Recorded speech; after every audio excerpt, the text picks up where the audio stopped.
हर महान नदी की अपनी गाथा होती है, लेकिन परम पावन गंगा की कहानी जल से नहीं बल्कि अग्नि से आरंभ होती है। युगों पूर्व चक्रवर्ती सम्राट सगर ने अपना प्रभुत्व स्थापित करने हेतु महाअश्वमेध यज्ञ का आयोजन किया।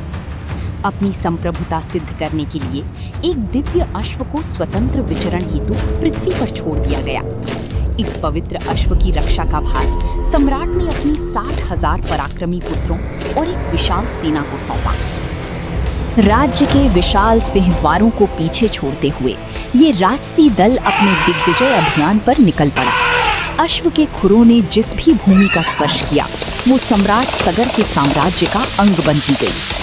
किंतु मृत्यु लोक में बढ़ते इस वर्चस्व ने देवलोक में भय उत्पन्न कर दिया। देवराज इंद्र ईर्ष्या से भर उठे।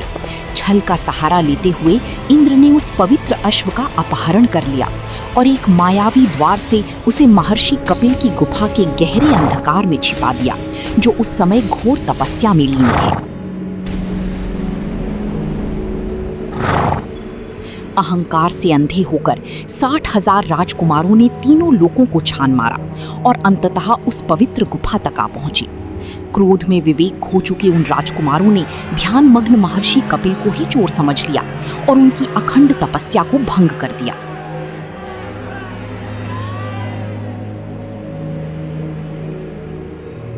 समाधि भंग होने पर महर्षि का क्रोध भड़क उठा। उनके नेत्र खुलते ही एक प्रलयंकारी अग्नि प्रकट हुई, जिसने उन अभिमानी राजकुमारों को क्षण भर में भस्म कर दिया। सम्राट सगर की विशाल सेना नष्ट हो गई। जहां कभी 60,000 अजेय योद्धा खड़े थे, वहां केवल राख का एक सुलगता हुआ मौन सागर शेष था।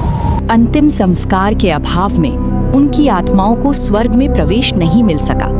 श्रापित और अशांत वे आत्माएं इसी मृत्यु लोक में भटकने लगीं, एक अनंत प्रतीक्षा के पाताल में कैद होकर। साम्राज्य बने और मिट गए, कई राजा काल के गाल में समा गए और समय का चक्र निर्बाध गति से घूमता रहा। शताब्दियां बीत गईं, फिर भी सगर के वे पूर्वज अंधकार में अपनी मुक्ति की आस लगाए बैठे रहे, एक ऐसा मोक्ष जो अब असंभव प्रतीत होता है। पीढ़ियों पश्चात परम प्रतापी राजा भगीरथ को अपने पूर्वजों की इस दुखद नियति का भान हुआ। जब उन्हें ज्ञात हुआ कि केवल देव नदी गंगा ही उन्हें मोक्ष प्रदान कर सकती है, तो उन्होंने एक कठोर संकल्प लिया। अपना राजपाट और मुकुट त्याग कर इस महान राजा ने एक सन्यासी के गेरुए वस्त्र धारण किए और दुर्गम शिखरों की ओर प्रस्थान किया। अपने पूर्वजों की आत्माओं को मुक्त कराने की अडिग प्रतिज्ञा के साथ वे हिमालय की बर्फीली और कष्टकारी चोटियों में जा पहुंचे। भयंकर शीत और ग्रीष्म की परवाह किए बिना उन्होंने कठोर तपस्या आरंभ की। एक पैर पर खड़े रहकर किए गए उनकी घोर तप की गूंज स्वर्गलोक तक पहुंच गई। अंततः ब्रह्मांड ने उत्तर दिया। आकाश से एक दिव्य प्रकाश प्रकट हुआ, जो इस बात का प्रमाण था कि देवता उनकी निस्वार्थ तप से प्रसन्न हैं।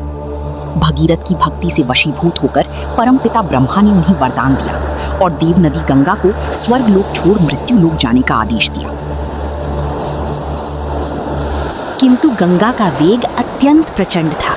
वे अंतरिक्ष से एक विशाल गर्जना करते हुए जलप्रपात के रूप में नीचे उतरी। उनकी असीम शक्ति से पृथ्वी के रसातल में जाने का भय उत्पन्न हो गया। भयंकर वेग से पर्वतों की ओर गिरती गंगा के प्रहार से ये सृष्टि विनाश की कगार पर खड़ी थी। सृष्टि की रक्षा हेतु स्वयं देवाधिदेव महादेव आगे आए। अपनी विशाल जटाओं को खोलकर उन्होंने उस प्रचंड नदी को अपने मस्तक पर धारण कर लिया और उनके विनाशकारी वेग को शांत कर दिया। महादेव की दिव्य जटाओं के अनंत चक्रव्यूह में उलझकर वो प्रलयंकारी धारा क्षण भर में एक सौम्य और शांत प्रवाह में परिवर्तित हो गई। अपनी दिव्य कृपा से शिव ने पुनः अपनी जटाओं को बांधा और उस महान नदी को विनाश के अस्त्र के रूप में नहीं, बल्कि एक कोमल जीवनदायिनी धारा के रूप में पृथ्वी पर प्रवाहित होने दिया।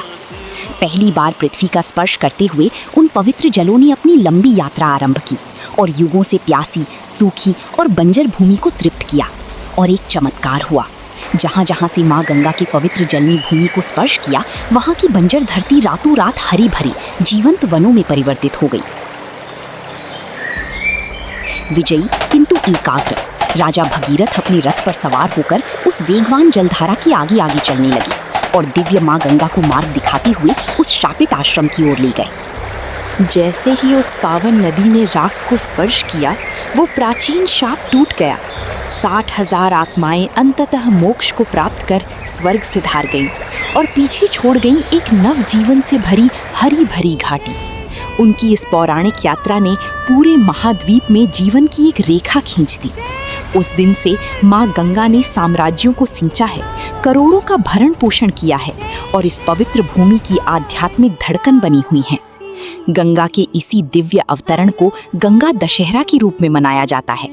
इस पावन दिन पर भक्तजन असीम श्रद्धा के साथ एकत्र होते हैं और नदियों की माता को प्रार्थना, दीप और पुष्प अर्पित करते हैं। ऐसी मान्यता है कि इस पवित्र दिन माँ गंगा के जल में स्नान करने से 10 जन्मों के पाप धुल जाते हैं। ये आस्था का एक अनंत प्रमाण है और ईश्वरीय कृपा का एक निरंतर प्रवाह।